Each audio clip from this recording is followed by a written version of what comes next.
Dear students,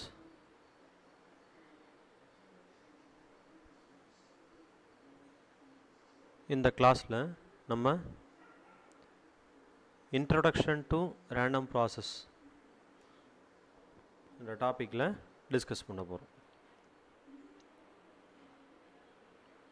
வாங்க கிளாஸுக்குள்ள. Random variable. Random ப்ராசஸ்க்கு போகிறதுக்கு முன்னால் ரேண்டம் வேரியபிள்னால் என்னென்னு பார்ப்போம். ஸோ இது ப்ராபபிலிட்டி கான்செப்டில் இதை எக்ஸ்பிளைன் பண்ணியிருப்போம். ரேண்டம் வேரியபிள்னால் என்ன? a collection of numbers associated with random experiment E. அதாவது ஒரு ரேண்டம் எக்ஸ்பெரிமெண்ட் ன்னு எடுத்தால் அந்த ரேண்டம் எக்ஸ்பெரிமெண்ட்டுக்கான அவுட்கம்ஸ் எல்லாம் ஒரு செட் ஆஃப் எழுதுனா அதுக்கு பேர் சாம்பிள் ஸ்பேஸ். இந்த சாம்பிள் ஸ்பேஸ் மேபி நியூமெரிக்கலாக இருக்கலாம், இல்லை நான் நியூமெரிக்கலாக இருக்கலாம், இல்லை நியூமெரிக்கல் அண்ட் நான் நியூமெரிக்கலாக இருக்கலாம். இன்கேஸ் ஃபார் எக்ஸாம்பிள் இப்போ ஒரு காயின் த்ரோ பண்ணால் ஹெட் அண்ட் டெய்ல், இது வந்து நான் நியூமெரிக்கல். இப்போ ஒரு டையை த்ரோ பண்ணால் 1 2 3 4 5 6 அவுட்கம் வருது, இது நியூமெரிக்கல். இப்போ ஒரு கார்டு பிக் பண்ணுறீங்க, பேக் ஆஃப் கார்ட்ஸில் பிக் பண்ணுறீங்க, அப்போ 2 3 4 5 அப் டு 10 வரைக்கும் பிக் பண்ணோன்னா அப்புறம் JQKA.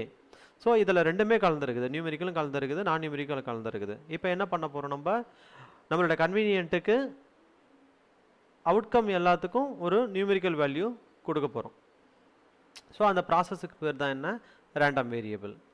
ஸோ இதில் என்ன சொல்கிறாங்க, ரேண்டம் வேரியபிள்னால் என்ன சொல்கிறாங்க? Random variable is a function that assigns a real number X of S to every element S belongs to S.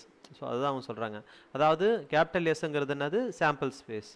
Sample space என்னது? The total outcome of a random experiment E. So இதில் இருக்கிற எல்லா எலமெண்ட்டுக்கும் என்ன நீங்கள் தரீங்க? ஒரு எஸ்ஸுங்கிற ஒரு number தரீங்க ஈச் எலமெண்ட். இந்த எஸ்ஸுங்கிறது என்னதுங்க? Sample point. Where S is the sample space corresponding to random experiment E. So random வேரியபிள்னா என்ன? Assigning a real number to each element in the sample space. சிம்பிளாக சொல்லணும்னா ரேண்டம் ப்ராசஸ். ரேண்டம் ப்ராசஸ்ங்கிறது வேறு ஒன்றும் இல்லை, extension concept of random variable தான் random process.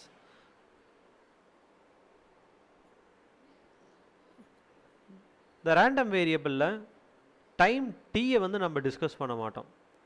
Only random எக்ஸ்பெரிமெண்ட்டோட outcome அதை மட்டும் தான் நம்ம டிஸ்கஸ் பண்ணுவோம். அதாவது எஸ் சாம்பிள் ஸ்பேஸ் வச்சு தான் டிஸ்கஸ் பண்ணுவோம். பட்டு ரியல் டைம் சுச்சுவேஷனில் நம்மளுக்கு டைம் பொறுத்து நிறைய ப்ராசஸ் வந்து மாறுது. அதனால் அந்த ரேண்டம் வேரியபிளை எக்ஸ்டெண்ட் பண்ணி ரேண்டம் ப்ராசஸ்ன்ற கான்செப்டில் டிஸ்கஸ் பண்ணுறோம். A random process is a collection of random variable x of s, t. So இங்கே பாருங்கள், x of s ன்னு எழுதுனா random variable, x of s, tங்கிறது வந்து ரேண்டம் ப்ராசஸ். இங்கே x of s ஓகே, ஏன்னா ரெண்டு இடத்துலையும் பாருங்கள் x of s, இங்கேயும் x of s தான் இருக்குது. பட் இங்கே tங்கிற ஒரு பேராமீட்டரை வந்து நம்ம ஆட் பண்ணுறோம். tங்கிறதுனா இங்கே டைம். ஸோ இந்த tங்கிறதா இங்கே என்ன எழுதுறாங்க? பேராமீட்டர் செட்டுன்னு எழுதுறாங்க. ஸோ இப்போ என்ன பண்ணுறோம், டைமுங்கிறது வந்து எப்படி நம்ம பிரிக்கலாம் அப்படின்னா, இப்போ T1 ஒரு T1ன்னா ஒரு டைம் இன்ஸ்டன்ட். ஒரு டைம் இன்ஸ்டண்ட்டில் நம்மளுக்கு ஒரு எக்ஸ்பெரிமெண்ட் வந்து நம்ம பண்ணோம்னா நம்மளுக்கு ஒரு அவுட்கம் வரும்.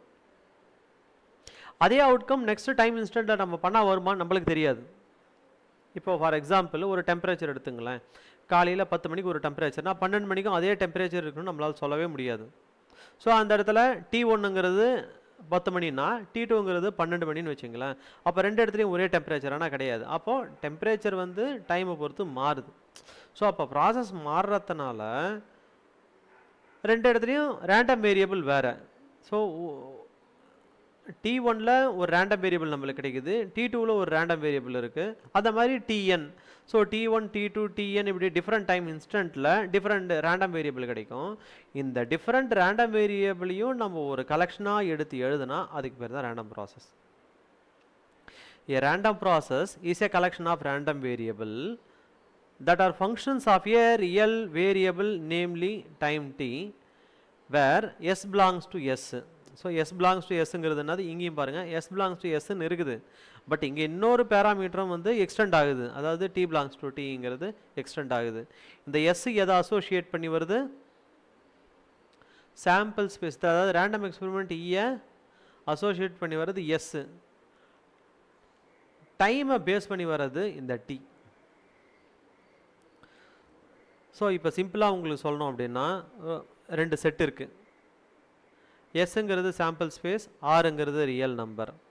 ஸோ என்ன பண்ணுறோம், ரேண்டம் வேரியபிள்னா என்ன பண்ணுறோம், எஸ் டென்ஸ் டு ஆர். இதுக்கு மீனிங் என்ன, assigning a real number to each element இந்த சாம்பிள் ஸ்பேஸ். இந்த டயக்ராம் பாருங்கள், அசைனிங் ஏ ரியல் நம்பர். இந்த எஸ்ங்கிறது என்னது, சாம்பிள் ஸ்பேஸ். இந்த சாம்பிள் ஸ்பேஸில் இருக்கிற ஒவ்வொரு எலிமெண்ட்டும் தான் இந்த சாம்பிள் ஈவெண்ட்டு. இந்த சாம்பிள் ஈவெண்ட்டை எப்படி நம்ம எழுதலாம், S1 S2 SN எழுதலாம். இதை தான் நம்ம எஸ் பிலாங்ஸ் டு எஸ்ன்னு எழுதுகிறோம், லாஸ்ட் ஸ்லைடில் பார்த்துருப்போம். ஸோ ஒவ்வொரு எலமெண்ட்டுக்கும் நம்ம என்ன அசைன் பண்ணுறோம், ரியல் நம்பர் அசைன் பண்ணுறோம். ஒவ்வொரு எலமெண்ட்டு எதில் இருக்கிற எலமெண்ட்டு, இந்த சாம்பிள் ஸ்பேஸில் இருக்கிற ஒவ்வொரு எலமெண்ட்டுக்கும் நம்ம என்ன அசைன் பண்ணுறோம், ரியல் நம்பர் அசைன் பண்ணுறோம். இதுக்கு பேர் தான் என்ன, ரேண்டம் வேரியபிள். ஆக்சுவலாக இதுக்கு பேர் என்ன சொல்லுவாங்க, டொமைன்னு சொல்லுவாங்க. இதுக்கு பேர் என்ன சொல்லுவாங்க, கோடொமைன், இல்லைனா வந்து ரேஞ்சுன்னு சொல்லுவாங்க. இது நம்ம எங்கே படிக்கிறோம், 9th or 10th ஸ்டாண்டர்டில் படிக்கிறோம். Set theory, set relation function பார்ப்போம் இல்லையா. இப்போ இதை மட்டும் தனித்தனியாக படித்தா செட்டு, இப்போ இந்த ரெண்டுத்தையும் ரிலேட் பண்ணி படித்தா அதுக்கு பேர் ரிலேஷனு. இது வந்து இந்த ரிலேஷனை ஒரு வேரியபிள் மூலமாக நம்ம எழுதினோம்னா அதுக்கு பேர் ஃபங்க்ஷன் இல்லையா. ஸோ இப்போ ரேண்டம் வேரியபிள்னா என்னன்னு கொஞ்சம் தெளிவாக பார்த்துட்டோம். அடுத்து ரேண்டம் ப்ராசஸ்னால் என்னென்னு பார்ப்போம். ரேண்டம் ப்ராசஸ் டெஃபினிஷன் நம்மளுக்கு தெரியும். ரேண்டம் ப்ராசஸ் டெஃபினிஷன் என்னது, a collection of random variable at different time instant T. பாருங்க இங்கே T1, முதல்ல T1ன்னு ஒரு டைம் இன்ஸ்டன்ட் எடுத்துங்க. அதில் ஒரு ஃபங்க்ஷன் ரேண்டம் வேரியபிள் ஒன்று இங்கே க்ரியேட் ஆகுது. அதாவது வந்து S1 டென்ஸ் டு R1. அதாவது S1ங்கிறது ஒரு ரேண்டம் வேரியபிள், அந்த S1ங்கிறது ஒரு சாம்பிள் ஸ்பேஸு. அந்த சாம்பிள் ஸ்பேஸில் இருக்கிற ஒவ்வொரு எலமெண்ட்டுக்கும் ஒரு ரேண்டம் வேரியபிளை நம்ம ரியல் நம்பரை நம்ம அசைன் பண்ணுறோம். ரியல் நம்பரை சாம்பிள் ஸ்பேஸில் இருக்கிற ஒவ்வொரு எலமெண்ட்டுக்கும் நம்ம ஒரு ரியல் நம்பரை அசைன் பண்ணுறோம். ஸோ இது வந்து ரேண்டம் வேரியபிள் ஒன்றுன்னு எடுத்துக்கோங்க. அதே மாதிரி டைம் இன்ஸ்டன்ட் 2வில் ஒரு இன்னொரு ரேண்டம் வேரியபிள் கிடைக்கும். So continuous one. ஸோ இதே மாதிரி நம்ம வந்து டைம் tn வரைக்கும் எடுத்துகிட்டு போங்களேன். டைம் tnல ஒரு ரேண்டம் வேரியபிள் கிடைக்கும். ஸோ இங்கே T1ல ஒரு ரேண்டம் வேரியபிள், T2வில் ஒரு ரேண்டம் வேரியபிள், tnல ஒரு ரேண்டம் வேரியபிள். ஸோ இப்போ இந்த எல்லா ரேண்டம் வேரியபிளையும் கலெக்ட் பண்ணி எழுதுனா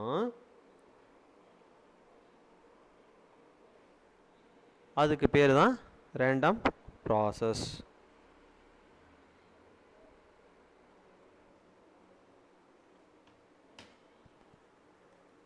நெக்ஸ்ட்டு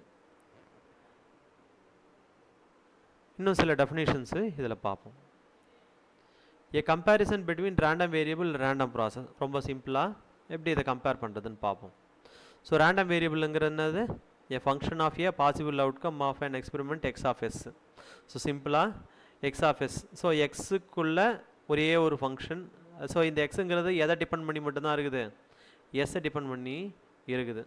ஸோ இங்கே ரொம்ப சிம்பிளாக சொல்கிறேன், எஸ்ஸுங்கிறது வந்து இண்டிபெண்டன்ட் வேரியபிள், எக்ஸுங்கிறது டிபெண்டன்ட் வேரியபிள். இந்த இடத்துல a function of the possible outcome of an experiment and also time. So இந்த ஃபங்க்ஷன் எதெல்லாம் வந்து டிபெண்ட் பண்ணியிருக்கு, சாம்பிள் ஸ்பேஸ் எஸ்ஸையும் டிபெண்ட் பண்ணியிருக்கு, டைம் பேராமீட்டர் டியும் டிபெண்ட் பண்ணியிருக்கு. Outcome is mapped into a number X. So இதில் என்ன பண்ணுறாங்க, அவுட்கம்ங்கிறது என்னது, சாம்பிள் பாயிண்ட்டு. எஸ்ஸில் இருக்கிற ஒவ்வொரு நம்பரையும் எக்ஸுக்கு மேப் பண்ணுறாங்க. ஆனால் இங்கே என்ன பண்ணுறோம், outcome are mapped into wave form is a function of time T. So it is a function of S ஆக்சுவலாக இது function of S comma D.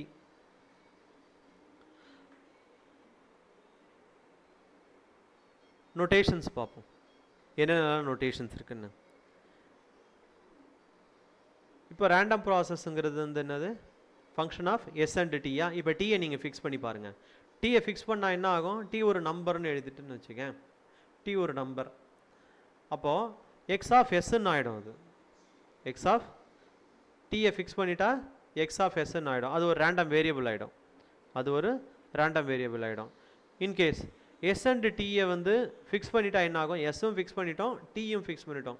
அதாவது எஸ்ஸையும் நம்பராக மாற்றிட்டோம், டீயும் நம்பராக மாற்றிட்டோம் அப்படின்னா ரேண்டம் ப்ராசஸ் வந்து என்னவாயிடும், நம்பர் ஆகிடும், ஒரு சிங்கிள் நம்பர் ஆகிடும். இப்போ நோட்டேஷன்ஸ் பார்ப்போம். Here after we denote the random process X of S comma T by X of T. ஏன், எக்ஸுங்கிறது வந்து எஸ்ஸை பேஸ் பண்ணி வர்றது தான். எஸ் இல்லைன்னா எக்ஸு வராது. ஸோ அதனால் எவ்வொரு டைமும் நீங்கள் எஸ்ன்னு எழுதணும்னு அவசியமே கிடையாது. அப்போது டி மட்டும் எழுதுனா போதும், எஸ் எழுத வேண்டிய அவசியமே கிடையாது. ஸோ எக்ஸ் ஆஃப் டியின் நோட்டேஷன். இன்கேஸ் டி வந்து டிஸ்கிரிட்டாக இருந்தால் என்ன பண்ணணும், டி இஸ் டிஸ்கிரிட்டாக இருந்தால் எக்ஸ்ன்னு எழுதலாம். டி வந்து கண்டினியூஸாக இருந்தால் எக்ஸ் ஆஃப் டின்னு எழுதணும். டி வந்து டிஸ்கிரிட்டாக இருந்தால் எக்ஸ் ஆஃப் என்னன்னு எழுதணும். திரும்பவும் சொல்கிறேன், ஞாபகம் வச்சுங்க, எவ்வொரு டைமும் இந்த எஸ் எழுத வேண்டிய அவசியமே இல்லை. ஏன்னா நீங்கள் எக்ஸ் எழுதிட்டாலே அதுக்குள்ளே எஸ் இருக்குன்னு அர்த்தம். ஸோ இந்த இடத்துல நீங்கள் டீன்னு எழுதுனா டி இந்த இடத்துல டீன்னு எழுதுனா டி கண்டினியூஸ், என்னன்னு எழுதுனா டி இஸ் டிஸ்கிரிட். அவ்வளோதான், ரெண்டு டிஃப்ரெண்ட் நோட்டேஷன்ஸு. ஸோ இப்போ இந்த இன்ட்ரோடக்ஷன்லேயே சம் எக்ஸ்டென்ஷன் கான்செப்ட்ஸ் என்னென்னு பார்ப்போம். Classification of random process. இந்த கிளாசிஃபிகேஷன் ஆஃப் ரேண்டம் ப்ராசஸ்ங்கிறதுன்னு ரேண்டம் ப்ராசஸை 4 வகையாக பிரிக்கலாம். என்னென்ன அப்படின்னு பார்ப்போம் ஒன் பை ஒன்னாக. Depending on the continuous or discrete nature of the state space or sample space S and parameter set T, a random process can be classified into 4 types. So 4 வகையாக பிரிக்கலாம். If both T and S are discrete, the random process is called discrete random sequence. இப்போ டீயும் டிஸ்கிரிட்டாக எடுத்துங்க, எஸ்ஸும் டிஸ்கிரிட்டாக எடுத்துங்க. அதாவது time parameter set டீயும் டிஸ்கிரிட்டாக எடுத்துங்க, sample space எஸ்ஸையும் டிஸ்கிரிட்டாக எடுத்திங்கன்னா அந்த ரேண்டம் ப்ராசஸுக்கு பேர் என்ன, டிஸ்கிரிட் ரேண்டம் சீக்வன்ஸ். இதுக்கு ஒரு சிம்பிள் எக்ஸாம்பிள் சொல்கிறோம். If xn represents the outcome of nth task, xn represents the outcome of nth task. இங்கே எழுதும்போது xn எழுதுறாங்க பாருங்க. ஏன் xn எழுதணும், t வந்து discrete. xn represents the outcome of nth task of fair dice. இங்கே என்ன நம்ம தூக்கி போடுறோம், டைஸை வந்து தூக்கி போடுறோம். தூக்கி போடும்போது நம்மளுக்கு என்ன அவுட்கம் வரும், 1 2 3 4 5 6. இதுதான் நம்மளுக்கு வந்து அவுட்கமாக வரும். நீங்கள் எந்த டைம் வேணால் வச்சுக்கோங்க, எந்த டைமில் ஃபேர் டைஸை தூக்கி போட்டாலும் என்ன தான் நம்மளுக்கு வரும், 1 2 3 4 5 6க்குள்ளே தான் வரும் இல்லையா. அப்போ டீயையும் நம்ம டிஸ்கிரிட்டாகவே எடுத்துக்கலாம். டி வந்து 1 2 3 அப் டு 24, ஏன்னா ஒரு நாளைக்கு 24 இதுதான் அவர் தான் இருக்குது. அதனால் 1 2 3 4 அப் டு 24 எந்த டைம், அதாவது இது இன்ஃபினிட்டின்னு கூட வச்சுங்களேன், அதை பற்றி ஒன்றும் இல்லை. அந்த மாதிரி டைமில் நம்மளுக்கு என்ன கிடைக்கும், 1 2 3 4 5 6 தவிர வேறு எதுவுமே நம்மளுக்கு கிடைக்காது. எப்போ, ஃபேர் டைஸை தூக்கி போடும்போது. அப்போ இது ஒரு டீயும் டிஸ்கிரிட்டாக எடுத்துக்கலாம், எஸ்ஸும் டிஸ்கிரிட்டாக எடுத்துக்கலாம். Classification of random process. If T is discrete and S is continuous. So first என்ன பண்ணோம், டீயும் டிஸ்கிரிட்டாக எடுத்துக்கணும், எஸ்ஸும் டிஸ்கிரிட்டாக எடுத்துக்கணும். இங்கே என்ன பண்ணுறோம், டி டிஸ்கிரிட்டாக எடுக்கிறோம், எஸ் கண்டினியூஸாக எடுக்கிறோம். The random process is called continuous random சீக்வன்ஸ்னு எடுக்கிறோம். ஸோ எஸ் கண்டினியூஸாக இருந்தால் இங்கே கண்டினியூஸ், எஸ் டிஸ்கிரிட்டாக இருந்தால் இங்கேயும் டிஸ்கிரிட்டுன்னு வரும். ஓகேவா. ஸோ இது ரெண்டுத்துக்கான டிஃப்ரெண்ட்டு நீங்கள் கொஞ்சம் புரிஞ்சுங்க. அடுத்து இதுக்கான எக்ஸாம்பிள் என்னென்னு பார்ப்போம். xn represent the temperature at the end of the nth hour of the day. So டீயோட வேல்யூஸ்னா டிஸ்கிரிட்னு கொடுத்துட்டோம், 1 to 24க்குள்ளே இருக்கும். But S is continuous random வேரியபிள்ங்கிறதுனால the variable which takes the value within a certain limit. Within a certain லிமிட்டுக்குள்ளே ஒரு value வந்தால் அது வந்து கண்டினியூஸாக இருக்கும்.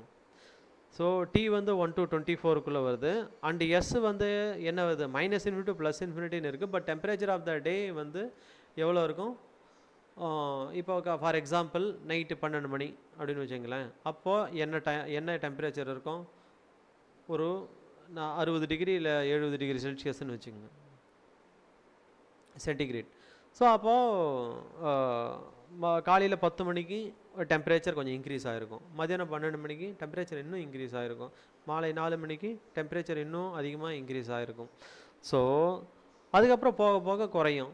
ஸோ இப்போ எஸ் வந்து நம்மளால் நிலையாக எழுத முடியாது. டெம்பரேச்சரோட அவுட்கம் நம்மளால் நிலையாக எழுத முடியாது. It will take in the certain limit. So அந்த மாதிரி டைமில் நம்ம வந்து என்ன பண்ணுறோம்? S is continuous, T is டிஸ்கிரிட்னு எடுத்துக்கிறோம். ஸோ இந்த மாதிரி எடுத்துக்கினா அதுக்கு பேர் என்னது? Continuous random sequence. நெக்ஸ்ட் என்னது? கிளாசிஃபிகேஷன் ஆஃப் ரேண்டம் ப்ராசஸில் டி இஸ் கண்டினியூவஸ். ஃபஸ்ட்டு 2 கேஸ்னா எஸ் டிஸ்கிரிட்டு, எஸ் கண்டினியூவஸ்ன்னு எடுத்துக்கணும். டீயை வந்து வெறும் டிஸ்கிரிட்டாக வச்சுருக்கோம். இப்போ டீயை கண்டினியூவஸாக எடுத்துக்கலாம். டீயை கண்டினியூவஸாக எடுத்து எஸ் டிஸ்கிரிட்டுன்னு எடுத்தால் the random process is called the discrete random ப்ராசஸ்ன்னு எடுத்துக்கலாம். இதுக்கு பேர் என்னது? Discrete random process. இதுக்கு ஒரு சின்ன எக்ஸாம்பிள் என்ன அப்படின்னு பார்த்தோம்னா, X of T represents the number of telephone calls received in a interval 0, இந்த 0, வந்து அதுக்கு மீனிங் என்ன? எந்த டைம்னாலும் உங்களுக்கு வந்து ஃபோன் கால் வரலாம். இப்போ நீங்கள் கையில் ஒரு ஃபோன் வச்சுருக்கீங்க, அதில் வந்து பார்த்தீங்கன்னா இந்த டைமுக்கு தான் உங்களுக்கு கால் வரும்னு உங்களுக்கு எதுவுமே தெரியாது. ஸோ அப்போ அந்த ஒரு குறிப்பிட்ட ஹவரில் 0 to Tன்னு வச்சுங்க ஒரு இன்டர்வல், அந்த இன்டர்வலில் எந்த டைமில் வேணாலும் உங்களுக்கு கால் வரலாம். ஆனால் நம்பர் ஆஃப் கால்ஸ் வந்து எப்படி தான் எழுத போகிறீங்க நீங்கள்? இப்போ இன்கேஸ் உங்களுக்கு காலே வரல அப்படின்னா அதை 0ன்னு எழுதுவீங்க. ஒரே ஒரு கால் தான் வருது அந்த டைம் இன்டர்வலில், அப்போ 1ன்னு எழுதுவீங்க, 2ன்னு எழுதுவீங்க, 2.5ன்னு எழுத முடியாது உங்களால். ஸோ இப்போ இது வந்து பர்டிகுலர் வேல்யூ. ஸோ டிஸ்கிரிட்னா என்ன மீனிங் இதுக்கு? டிஸ்கிரிட் ரேண்டம் வேரியபிள்னா அந்த variable which takes a particular value in the real line. It may be finite or countably infinite. அதுதான் definition of random variable. Last case, இதில் லாஸ்ட் கேஸ்னா if both T and S are continuous, the random process is called continuous random process. இப்போ டீயும் கண்டினியூஸாக எடுத்துக்கிறோம், எஸ்ஸும் கண்டினியூஸாக எடுத்துக்கிறோம். த random process இதுக்கு பேர் என்னது? கண்டினியூஸ் ரேண்டம் ப்ராசஸ்ன்னு சொல்லுவாங்க. If X of T represents the maximum temperature at the place இந்த இன்டர்வல் 0, இங்கே பாருங்கள், டைம் டீயை வந்து எதில் எடுத்துக்கிறோம்? இன்டர்வல் எடுத்துக்கிறோம். டெம்பரேச்சர், அதாவது செகண்ட் எக்ஸாம்பிள் சொன்னோம் இல்லையா, டெம்பரேச்சர் எக்ஸாம்பிள், அங்கே டைம் வந்து டெம்பரேச்சர் வந்து என்னவா எடுத்தோம்? கண்டினியூஸ்ன்னு எடுத்தோம். இங்கேயும் அதே தான். Maximum temperature at the place, இது நம்மளால் சொல்லவே முடியாது. மேக்ஸிமம் டெம்பரேச்சர் அட் த பிளேஸில் எப்படி நீங்கள் வந்து குறிப்பிட்டு சொல்லுவீங்க?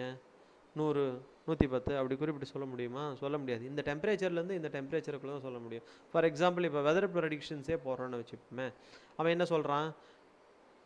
மேக்ஸிமம் வெப்பநிலை இதுவாக இருக்கும், மினிமம் வெப்பநிலை இதுவாக இருக்கும். ஓகேவா? வானிலை அறிக்கை சொல்லும்போது இப்படி தான் சொல்லுவோம். ஸோ அதனால் இந்த ரெண்டுமே வந்து நம்ம கண்டினியூஸாக எடுத்துக்கிறோம். ஸோ சிம்பிள் டேபிள் மூலமாக இப்போ பார்ப்போம் எப்படி இதை நம்ம நல்லா ஞாபகம் வச்சுக்கிறது அப்படின்னு பார்த்தோம்னா, இப்போ டி வந்து டிஸ்கிரிட் கண்டினியூவஸ், எஸ் வந்து டிஸ்கிரிட் இல்லை கண்டினியூவஸ். இதுக்கு ஒரு கீவேர்டு என்னது? எஸ் வந்து டிஸ்கிரிட்னா ஃபஸ்ட்டு வேர்டு டிஸ்கிரிட். இங்கே பாருங்கள், எஸ் டிஸ்கிரிட்னா இந்த ஃபஸ்ட்டு வேர்டு டிஸ்கிரிட், இங்கேயும் டிஸ்கிரிட் தான். எஸ் கண்டினியூவஸ்னால் இங்கேயும் கண்டினியூவஸ், இங்கேயும் கண்டினியூவஸ் தான். First word continuous. ஸோ இந்த ரேண்டம்னு சென்டர் வேல்யூ வேர்டு இருக்குது பாருங்கள், அந்த சென்டர் வேர்டு வந்து காமன், எல்லாத்துக்குமே காமன். பட் இந்த ஃபஸ்ட்டு வேர்டும் இந்த லாஸ்ட் வேர்டும் மட்டும் டிஃபர் ஆகும். எப்படி டிஃபர் ஆகும்? டி வந்து டிஸ்கிரிட்டாக இருந்தால் இதை சீக்வன்ஸ்ன்னு எழுதணும், டி வந்து கண்டினியூவஸாக இருந்தால் இதை ப்ராசஸ்ன்னு எழுதணும். ஸோ ஃபஸ்ட்டு வேர்டு எதை அசோசியேட் பண்ணியிருக்கு? எஸ் அசோசியேட் பண்ணியிருக்கு. இந்த லாஸ்ட் வேர்டு சீக்வன்ஸ் இல்லை ப்ராசஸ், இது எதை அசோசியேட் பண்ணியிருக்கு? இதை டீயை அசோசியேட் பண்ணியிருக்கு. ஓகேவா? ஸோ இதுதான் introduction of the random process. அடுத்த கிளாஸில் வேறு ஒரு டாப்பிக்கில் நம்ம சந்திப்போம். நன்றி.